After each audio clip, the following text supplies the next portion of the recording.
வந்து ஒத்த ரூபாய் அவங்க உழைச்சு போட்டுருக்காங்க. யார்கிட்ட கொள்ளை அடிச்சு வச்சு யாரும் செலவழிக்கல. அவங்களோட ஆட்சி அதிகாரத்திலேயே நல்ல பணம் சம்பாதிச்சு வச்சு யாரும் இங்க பந்தல் போடல. அவங்களோட உழைப்பு. அப்ப இப்படிதான் போடுவீங்களா? 2 நாளா போட்டிருக்கோம். 2 நாளா கண்டு தெரியாது. காலையில பிரேம் வச்சோன்னா இவங்க தெரிஞ்சிருக்கும். அதனால கட்டிட்டாங்க.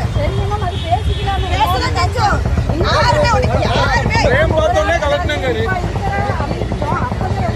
ஆமா, எல்லாரும் வந்து ஒத்த ரூபாய் அவங்க உழைச்சு போட்டுருக்காங்க. யார்கிட்ட கொள்ளை அடிச்சு வச்சு யாரும் செலவழிக்கல. அவங்களோட உழைப்பு. ஆட்சி அதிகாரத்திலேயே நல்ல பணம் சம்பாதிச்சு வச்சு யாரும் இங்க பந்தல் போடல. அவங்களோட உழைப்பு. அப்ப இப்படிதான் போடுவீங்களா? இதை போடுறதுக்கு 20,000 செலவாச்சு. இது எத்தனை பேரோட உழைப்பு? எமோஷனல் ஆக கூடாது. உங்களுக்கே தெரியும் மேடம், மனசாட்சிக்கு தெரியும் மேடம்.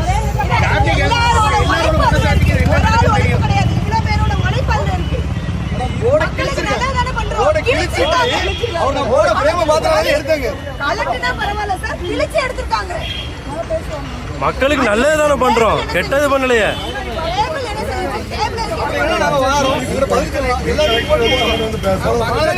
எல்லாமே